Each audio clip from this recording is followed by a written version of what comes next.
Except their opponents weren't training dummies or little digital aliens.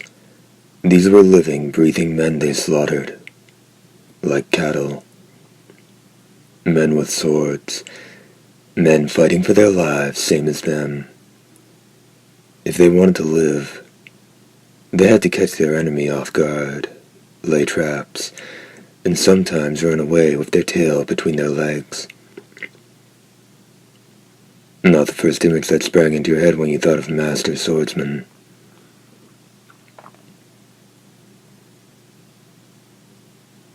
Learning what would get you killed, and how to get your enemy killed.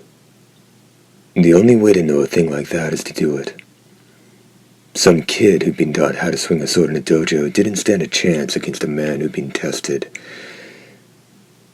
They knew it, and they kept doing it. That's how they piled up hundreds of corpses, one swing at a time. Kiryu. That's right. So why do they bother training us at all? Right to the point. Brains like that. You're too smart to be a soldier. Whatever, Sarge. If you really want to fight the mimics, you need helicopters or tanks.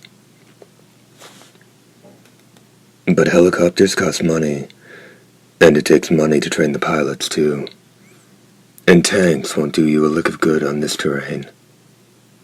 Too many mountains and rivers. But Japan is crawling with people.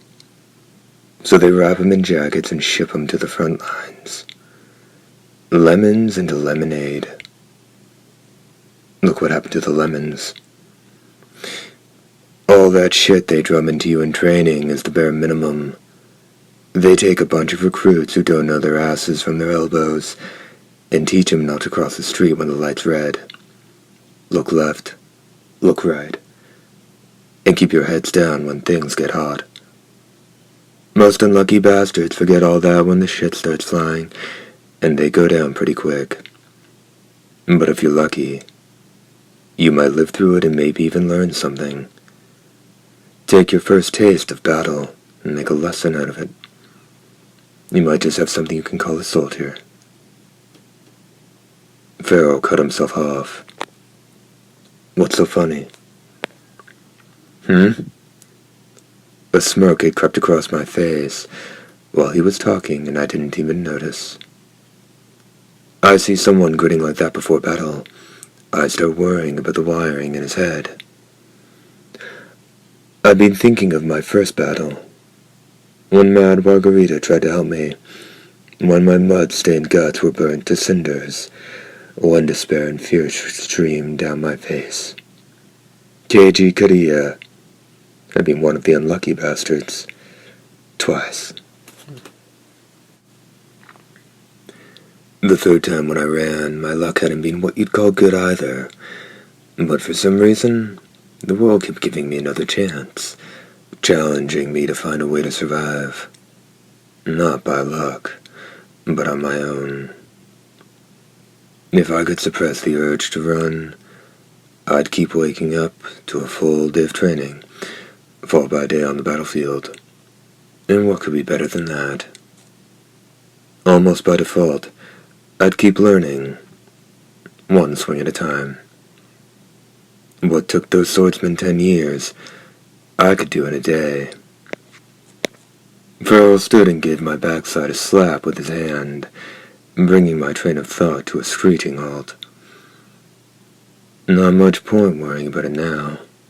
Why don't you see about finding one of them co-eds? I'm fine, Sarge. I was just thinking. Pharaoh looked away. I pressed on. If I live through tomorrow's battle, there will be another battle after that, right? And if I live through that battle, I'll go on to the next one. If I take the skills I learn in each battle, and in between battles I practice in the simulators, my odds of surviving should keep going up, right? Well, if you want to overanalyze, it can't hurt to get in the habit of training now, can it? You don't give up easy, do you? Nope. Farrell shook his head.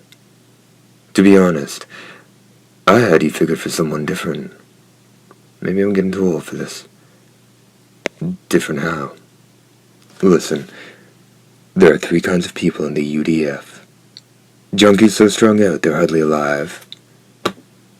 People who signed up looking for a meal ticket. And people who were walking along, took a wrong step off a bridge somewhere, and just landed in it. I'm guessing you had me pegged for the last group. That I did. Which group were you in, Sarge? He shrugged. Suit up in first-year gear. Meet back here in 15 minutes. Sir, full battle dress. A jacket jockey can't practice without his equipment. Don't worry, I won't use live rounds. Now suit up. Sir, yes, sir. I saluted, and I meant it. Page break indicated by small pattern. The operating system that runs the body automatically holds some power back to avoid overexerting and tearing itself apart. Not all machines have that built-in safety feature. You can point a car at a wall, slam the accelerator to the floor, and the car will crush itself against the wall until the engine is destroyed or runs out of gas. Martial arts use every scrap of strength the body has at its disposal. In martial arts training, you punch and shout at the same time. Your shout louder command helps to override the less power command. With practice, you can throttle the amount of power your body holds back. In essence, you're learning to channel the body's power to destroy itself. A soldier in his jacket worked the same way. Just like the human body has a mechanism to hold power back, jackets have a system to keep the power exertion in balance. With 370 kilograms of force in the grip, a jacket could easily crush a rifle barrel, not to mention human bone. To prevent accidents like that from happening, jackets are designed to automatically limit the force exerted, and even actively counteract inertia to properly balance the amount of force delivered. The techs call this system the autobalancer. The autobalancer slows the jacket operator's actions by a fraction of a second. It's an interval of time so minute that most people wouldn't even notice it. But on the battlefield, that interval could spell the difference between life and death. In 3 full battles of 10,000 jackets each, only one soldier might have the misfortune of encountering a problem with the autobalancer. And if the autobalancer decides to hiccup, right when you've got a mimic bearing down on you, it's all over. It's a slight chance, but no one wants to be the unlucky bastard who draws the short straw. And this is why at the start of every battle, veterans like Froat